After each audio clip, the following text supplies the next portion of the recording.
네, 요거 타임테이블 보이시죠? 7월 26일 작년입니다. 금감원 의뢰에 따라서 한국거래소가 이상거래 심리를 개시했다라고 해요. 저희들이 7월 22일 날 우리 김병환 금융위원장님 인사청문회에서 저를 비롯해서 요 삼부토건 관련된 이야기를 지적을 했고 26일 날 시작을 했다. 맞습니까? 이상거래 심리? 작년 7월 26일. 날짜를 구체적으로 말씀드리겠습니다. 예. 자, 9월 한 두 달이 채 걸리지 않아서 심리 종료하고 10월부터 금감원이 본격적인 조사, 현재 5개월째 조사 중인 거고요. 3월 4일 삼부토건 대주주 일가 경영진의 100억 원대 시세 차익 실현 보도에 대해서 이를 부인하기 어렵다라고 금감원장님이 말씀을 하셨어요. 이후 200여 개 계좌 보고 있다라는 후속 보도도 있었는데요. 시장감시위원장님, 시장감시위원장님이 책임 하에 시장감시하고 계시는 거잖아요, 그죠? 네, 예. 그렇습니다. 그 시점, 시장 심리 시점이 23년 5월부터 7월 딱 요 두 달입니까? 아, 그 이상거래 심리 대상. 예, 심리 대상 기간. 네, 그 부분은 저희들이 구체적인 내용은 조사 내용에 포함되기 때문에 말씀드리기가 좀 곤란. 5월부터 7월보다 더 넓어요? 그거는 좀 말씀드리기 곤란하고. 아, 말씀드리기 그 곤란한. 내용은 또 실제로 감독원에 자, 언론에 한 달라집니다. 200개 정도 계좌가 나왔다라고 금감원 발로 나왔어요. 네. 넘긴 게 계좌가 200개 정도 됩니까? 아니면 그보다 좀 적습니까? 그 부분도 저희가 확인드리기 제가 곤란하고 200개까지 넘겼다는 얘기를 들은 적이 없어서 확인이 실은 곤란하고 이전에 실제로 넓어지기도 하고 좁혀지기도 합니다. 예, 그건. 넓어졌습니까? 좁혀졌습니까? 그건 좀 확인이 곤란합니다. 다 곤란하다고 얘기를 하시네. 자, 그럼 요거 보시면은요, 원래 시장 감시할 때 이상거래 의심 종목을 적출하고 그 이후에 이거 좀 이상하다면 주시하고 그리고 심리를 의뢰해서 시장 감시 파트에서 이렇게 하고 그 다음에 심리 단계로 넘어가면 다른 부서로 넘어가는 거죠. 네, 그렇습니다. 예. 1년 전에 뭐 하셨어요? 다음 PT 보여주세요. 23년 5월에서 7월 사이에 삼부토건은 이상거래가 쭉 있었어요. 그죠? 네. 근데 왜 1년이나 지난 다음에 정무위원회에서 지적이 나왔을 때 7월 26일경으로 확인되는데요. 네. 1년이 훨씬 지난 이후에 이상거래 심리를 시작했어요. 왜 그랬어요? 그 이전에는 이상거래 심리 한 적 없습니까? 일반론으로 말씀드려도 되겠습니까? 아니요. 구체적으로 얘기를 하셔야죠. 7월 26일부터 심리하셨다는데 그 이전에 이상거래는 지금 1년 전에 있었잖아요. 그 이전에 이상거래 심리 한 적이 있으시냐고요? 사실관계 예 아니요만 말씀하세요. 삼부토건에 대해서 말씀드리기 곤란하고 일반적으로는 아니 삼부토건 얘기하시라고요. 개별사 한 적이 있냐 없냐만 얘기하시면 돼요. 구체적인 사안에 대해서 최초에 잠시만요. 그럼 다시 바꿔서 얘기할게요. 7월 26일 날 삼부토건 심리 시작했다고 했는데 그게 삼부토건에 대한 최초의 심리입니까? 저기 개별 사안에 대해서는 특정 사안. 자, 그러면 어떻게 되는 거냐면 보세요. 일반론으로 말씀드리면 그 통상 하기 전에 아까 나왔었던 시장 감시 단계 또는 주시 단계 이 단계가 있기 때문에 네. 그 단계가 통상 아는 자, 알겠습니다. 일반적으로는 그 단계에서 심리한다는 거잖아요. 그죠? 그걸 이제 심리라고 안 부르고 저희는 시장 감시 주시 단계. 감시하고 네. 그다음에 심리하잖아요. 그 다음에 주시- 심리 단계. 자, 그러면 다음 보세요. 자, 1년 전이에요. 자, 이상거래 의심 종목으로 삼부토건이 2023년 5월에서 7월 사이에 의심 종목으로 특정된 적이 있느냐? 주시했느냐? 심리 의뢰를 한 적이 있느냐? 금융감독원에 통보한 적이 있느냐? 아무것도 대답할 수 없으시죠? 왜냐하면 지금 현재 조사가 진행 중인데. 자, 그러면 여러분은 둘 중에 하나를 선택해야 돼요. 1년 전에는 이 단계에서 아무것도 못했다 라고 하면 시장감시위원장님 네. 굉장히 무능한 사람입니다. 100억대 지금 나왔다는 거 아니에요. 1년 전에 자 선택하세요. 네. 무능한 사람이 될 것인지 아니면 1년 전에 우리는 유능하게 다 적출하고 감시하고 주시하고 심리 맡겼는데 어디서 연락이 왔다라든지 중단된 외압이 있었다든지 둘 중에 하나를 선택하셔야 돼요. 감시위원장님, 네. 무능하신 분입니까? 아니면 피해자입니까? 저희가 더더군다나 지금 진행 중인 조사 상황이라 구체적인 내용을 확인해 드리면 아니 구체적인 충분히- 내용이 아니라 본인이 못했으면 무능한 거고요. 그리고 우리 시장 심리나 감시하는 시스템에 한국거래소 시스템이 전체적으로 처음부터 재설계돼야 된다라는 거가 되는 거거든요. 이미 잘했는데도 불구하고 다른 시장감시위원장은 직무를 다 잘했는데도 불구하고 다른 원인이 있어서 1년이나 뒤에 이렇게 심리가 시작됐다라고 하면 그 무능의 질타를 우리 위원장님께서 저한테 받을 이유가 없는 거예요. 무능을 선택하시겠습니까? 피해자가 되는 걸 선택하시겠습니까? 자, 마무리해 주세요. 자, 지금 진행 중인 사안이고 더구나 법률에 의해서 저희가 내용을 말하기가 곤란하고 저희 내용을 말하면 추측이 가능합니다. 조사 내용이. 무능을 선택하시는 거예요? 자, 마무리하시죠. 죄송합니다. 지금 자료 요구, 이해는 하는데요. 자료 요구? 거래소 예, 전체에 잠깐만. 자, 마무리. 거래소 전체에 신뢰도가 무너집니다. 자, 마무리해 그래서 안 주세요. 돼요. 자, 우리 존경하는 유동수 의원님 자료 요구. 예, 1분 드리세요. 예. 혹시 그 김광일 홈플러스 공동 대표님 나와 계신가요? 아니 이거 혹시 앉아서 자료 앉아서 자료 요구니까요. 예. 혹시 기업회생 신청하기 전에 이사회를 했습니까? 예, 했습니다. 이게 안 되는데. 예, 예. 그러면 이사회 자료를 주실 수 있습니까? 예, 제출하겠습니다. 그다음에 LP들한테 보고를 했습니까? 그거는 신청한 후에 했습니다. 좀 이거 위증하시면 안 됩니다. 예, 예. 제가 들은 정보가 좀 달라서 그 보고한 게 있으면 보고 시점과 자료, 보고 자료 예. 그 자료도 줄 수 있습니까? 그건 위증하시면 안 돼요. 예, 제가 좀 확인해 보겠습니다. 그 문제. 예, 그 자료 요구합니다. 2시 전에 주시길 부탁드립니다.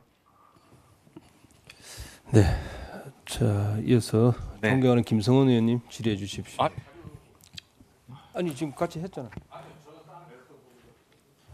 자, 그러면 자 우리 이강일 의원님 자료 요구 문제 하시고 하세요. 자료 요청하겠습니다. 그 홈플러스 2023년도 부채 비율하고 2024년도 부채 비율이 3,200%에서 1,800%로 줄었어요. 부채율이라는 거는 뭐 자본으로 부채를 나눈 거니까 모수나 자수에 큰 변경이 있는 거거든요. 모수 변경이 있는지 자수 변경이 있는지 두 가지 변경인지 뭐가 어떻게 변경된 건지를 자료를 좀 내주시고요.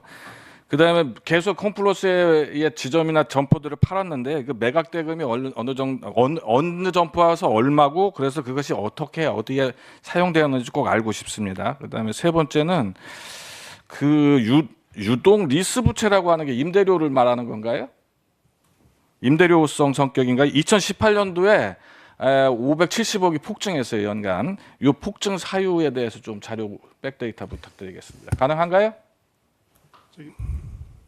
자, 마지막 질문도 저도 잘 모르는 내용이었어요. 예, 파악이. 한번 자료 가능하면 주셔야 되니까 검토해 보세요.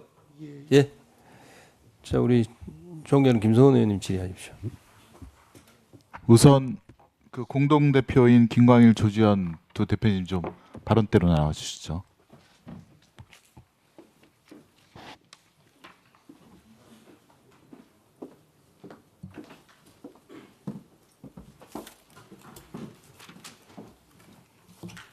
예. 더불어민주당 수원가 국회의원 김승원입니다. 이 사태를 보면 그 2013년도에 동양 사태를 떠올리지 않을 수가 없고, 동양그룹이 법정관리 신청 전에 그 단기채 CP 1,700억 발행했다가 특경법상 사기죄로 회장이 징역 7년형 받은 적이 있습니다. 너무 유사하지 않습니까? 3월 4일 법정관리 신청 이전에 2월 25일 날 단기채권 유동화 전단체 포함해서 820억 발행했고요. 그다음에 2월 20일 날 전후로 은행들로부터 한 750억 차입해서 거의 대부분을 소진했더라고요. 그 금액만 봐도 벌써 1,500억입니다. 형사적으로 굉장히 큰 문제가 됩니다. 저는 불안전 판매보다는 오히려 사기 쪽에 더 무게를 두고 있습니다. 물어보겠습니다. 이 회생 절차를 3월 4일 신청을 했는데 한두 시간 만에 이 개시 결정이 나온 것도 의심스럽지만 의아해하지만 이게 지금 준비를 언제부터 한 겁니까? 알고 계신 분이 답변하시죠. 예, 28일부터 3월 4일 0시 사이에 연휴 기간 동안 했습니다. 아이 그게 말이 됩니까? 제가 법원에서 회생 담당 판사였습니다. 그거를 갖다가 4일 동안 그 연휴 기간 중간에 로펌이랑 해서 그걸 마련을 했다고요? 로펌이 그게 아니라, 발급이 됩니까? 그 연휴 기간 안에 필요한 서류가? 그러니까 공적 서류가 얼마나 많은데요? 그 회생 기본만 열쇠 가지고 총 50가지인데 그게 2월 28일 신용 강등되고 나서 3월 3일 연휴 동안 그걸 그게 발급이 됩니까? 조지현 대표 말씀하세요. 언제부터 이거 준비했습니까? 신용 그 강등이 확정된 이후에 긴급하게 저희가 임원들과 함께 논의를 했고 다른 대안이 아니, 있습니다. 그러니까 언제부터 하셨냐고요. 질문에 대한 답변을 하십시오. 지금 김광일 부회장이 얘기한 그대로입니다. 아니 그러면 회생 신청할 때 변제율 지금 피해자들이 얼마나 많습니까? 소위 소상공인부터 해서 굉장한 피해자 그 입점주들도 있고 변제율 어떻게 보셨습니까? 회생 신청에 변제율이 포함되어 있지 않습니다. 회생 계획이 포함하지 않고 요즘 신청. 아예 알죠. 그렇지만 당연히 기업가 아닙니까? 그럼 우리가 회생 신청했을 때 어떻게 운영을 해서 그 소상공인들한테 입점주들한테 어느 정도 변제는 할 수 있겠다. 이게 최선이다라는 판단이 들었을 때 신청하는 거 아닙니까? 그런 것도 생각 안 하고 신청했다는 겁니까? 그럼 답변하세요. 송구합니다마는 단기 유동성 압박을 해결하기 위해 신청한 거고요. 저희 영업을 정상적으로 돌리면 소상공인, 납품업체 직원들 급여나 납품 아니 기업가 그런 전망도 안 하고 그런 덜컥 회생 신청을 했다는 겁니까? 네. 강훈식 의원님 말대로 지금 A3 신용등급 단기채 시장 지금 박살나지 않았습니까? 발행량이 지금 예전에 3분의 1, 4분의 1밖에 되지 않지 않습니까? 3월 달 들어서 진짜 자본이 운영 자본이 필요한 이 기업들이 지금 자금 조달을 못 하고 있잖아요. 송구합니다. 좋습니다. 결자해집니다. 이거 김병주 회장이 해결을 해야 되는데 김병주 회장 사제 출연하겠다고 했습니다. 사제 출연 규모, 액수 얼마큼 정도 됩니까? 그다음에 대상 채권자들은 누구입니까? 그리고 시기는 언제입니까? 말씀하세요. 소상공인에 대한 대금 지급을 앞당기기 위해서 사제 출연을 하겠다고 발표했고. 소상공인만요? 예, 여기에 그래서 묶여있는 국민연금 6천억 어떻게 합니까? 신보, 신용보증금 다 국민의 세금이 들어간 기관인데요. 그거 어떻게 하실 겁니까? 그다음에 여기 입점주들 계시는데 입점주들에 대한 반환 채무 이거 어떻게 할 겁니까? 답변하세요. 저희 홈플러스에서 믿고 또 목표하기로는 회생 절차 안에서 모든 채권들을 원금을 다 변제하는 걸 목표로 하고 있습니다. 사제 출연 규모가 얼마입니까? 그래서 그 상거래 부채는 지금 지급이 되고 있어서 잔액이 많지 않고요. 비상거래 채무가 2조 2천억입니다. 이 부분은 저희가 부동산이 4조 7천억 있습니다. 소유한 부동산만. 그래서 저희가 시간을 주시면 원금 다 변제할 수 있다고 생각하고 있고요. 그러면 왜 회생을 신청했어요? 근데 예? 3개월 내에 말이 안 되지 않습니까? 부채는 2조고 자산이 4조라면 왜 회생을 신청했습니까? 송구합니다마는 저희가 단기자금 말이 안 되잖아요. 그리고 메리츠한테는 왜 또 1조 3천억이나 빌려서 2025년 5월 달에 2천억 갖기로 했다면서요. 그거 안 되고 지금 경매 들어올 것 같으니까 법정관리 회생 신청한 거 아닙니까? 경매 막으려고 일단이라도 우선이라도. 그렇지 않습니다. 그러니까 그 단기 자금이 3개월 물이라서 3, 4, 5월에 대부분의 자금이 돌아옵니다.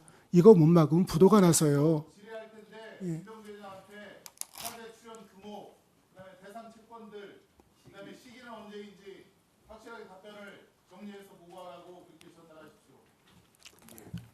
정인 선수한 거 몰라요. 정인 선수한 거. 자. 예. 잠깐만. 자, 이제 신장식 의원님. 자, 우리 종현 유영아 의원님 1분 드리세요. 1분 드리세요. 지금 계속해서 김광일 정의원이 또는 조수현 대표도 마찬가지로 회생 신청을 신용등급 하락을 통보받고 그때부터 준비를 했다는데 이 조사 결과 보고서를 지금 보면은 법원에서 3월 4일 날 회생 신청을 받아들여갖고 4월 29일 날 3일 회계 범위의 조사 결과서를 보고 제출하도록 했으면 한 50일 정도 주거든요. 그럼 회사도 미리 신청하기 전에 여기 뭐 공인회계사 분들 계시지만 조사 결과서를 작성을 합니다. 그래서 지금 홈플러스 제출은 법원에 제출했던 회생 개시 신청서를 사본을 제출했어요. 그러면은 아까 우리 존경하는 김성원 의원님 말씀하셨듯이 이게 회생 전문 변호사들 저희도 법조인이지만은 기본 서류가 굉장히 많습니다. 그리고 그 중간에 연휴가 있었어요. 발급하지 못한 서류가 있어요. 연휴 때. 그 서류 제출하십시오. 그리고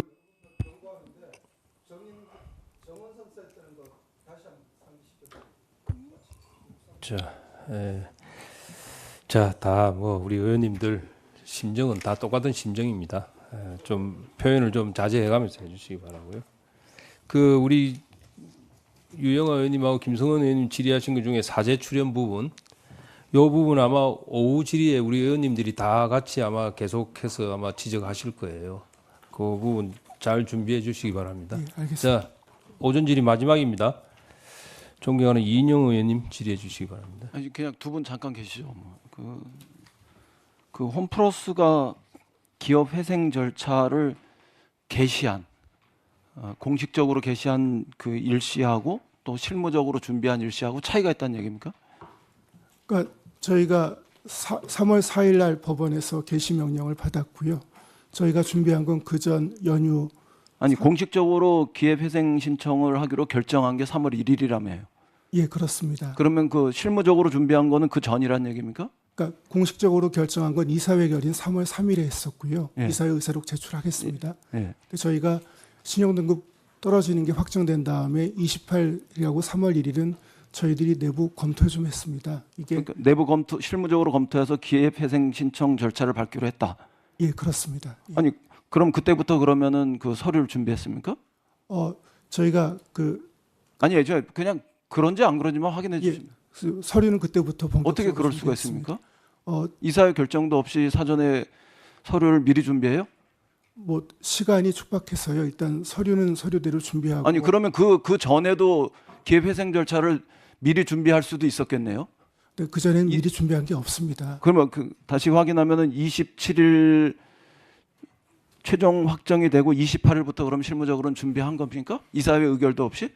28일 3월 2일까지는 저희가 그 회생 없이 회사가 부도를 피하고 갈 수 있는 방법이 있는지를 찾아봤고요. 3월 2일까지는 예. 그런 회생 절차 안 하고도 할 수 있는 방법이 있는 걸 찾았고, 예. 근데 3월 3일 날 이사회에서 다른 방법이 없다. 회생 절차를 밟아야 한다. 이렇게 의결하면서 그때부터 그럼 서류를 준비했다. 아닙니다. 3월 1일 날 오후쯤 돼서 저희가 뭐 그렇게 얘기가 자꾸 바뀌어요. 그러니까 3월 1일 오후에 저희 임원들끼린 더 이상 방법이 없겠다고 생각을 해서 그때부터 준비를 본격적으로 했습니다. 근데 그게 이사회 의결 없이 실무적으로 이렇게 중대한 사항을 막 그 서류를 준비도 할 수 있는 거예요?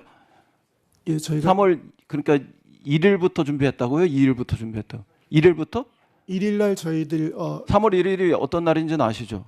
예, 알고 있습니다. 공휴일이에요. 예, 알고 있습니다. 그리고 3월 2일은 일요일이에요.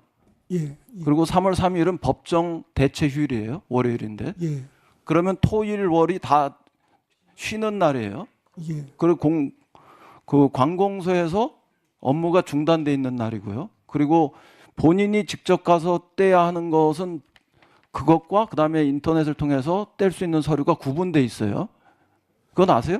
이제 제가 근데 만약에 그러지 않고 이거를 다른 날짜에 뭐 미리 뗐다거나 뭐 이럴 가능성도 있는 거예요? 제가 제출한 첨부 서류는 정확한 내용은 잘 모릅니다만은 그걸 왜 모르죠? 법인 등기부 정도 외에는 그러니까 회사의 아니 기업 회생 절차라는 이렇게 중대한 그 절차를 진행하면서 거기에 그 동반돼야 하는 이런 46개의 서류 이런 부분들에 대해서 그 검토도 안 해본단 말이에요? 그냥 기업 회생 절차를 들어간다 이것만 하고 나머지 니들이 알아서 해라 이렇게 된 거예요? 그런 건 아닙니다, 의원님. 저희가 준비한 건 맞지만 아니, 다시 확인합시다. 예. 기업 회생 절차를 그러니까 내부적으로 이사회 의결을 거치기 전에 주요 간부들이 결정해서 서류 준비를 시작한 건 3월 1일부터라는 거잖아요. 예, 그렇습니다. 그건 일단 확인했어요. 그리고 이 46개 준비해야 할 서류 중에서 직접 가서 서류를 떼야 되는 것과 인터넷을 통해서 떼야 되는 것들이 구분되는데 직접 가서 뗐다고 1, 2, 3, 이 휴일 날 이야기하는 건 설득력이 없죠. 예, 저희가 직접 뗀 게 있는지 저도 잘 그런 게 없을 거로 생각하는데요. 그다음에 확인하겠습니다. 예. 금융위원 들어가세요, 두 분. 예. 금융위원장 그 오늘 보고 중에서 금감원 검사를 통해서 CP 단기사채 및 유동화 증권의 발행과 판매 과정에서 위법 소지가 발견될 경우 엄정 대응하겠다 이렇게 보고하셨어요. 네. 위법 소지는 어떤 걸 이야기하시는 거예요? 그 불안전 판매 관련해가 저희들 금융 관련 법률에 위반되는지가 있을 거고요. 네. 그리고 아까 말씀드렸지만 사기죄 부분도 저희들이 필요하면 조사를 할 생각입니다. 그 혹시 공정거래위원장님이 관계되실지도 모르겠는데 이 기업 회생 절차가 일종의 그 약탈적 M&A 아까 나온 발언 중입니다. 그리고 먹튀용 위장 회생 절차. 그러니까 예전에 유행했던 뭐 회사 위장 폐업했던 이런 것과 같은 형태의 그런 그 위장 회생 절차가 판명된다면 어떻게 됩니까? 그건 어디서 관할합니까? 공정의 관할은 아니고요.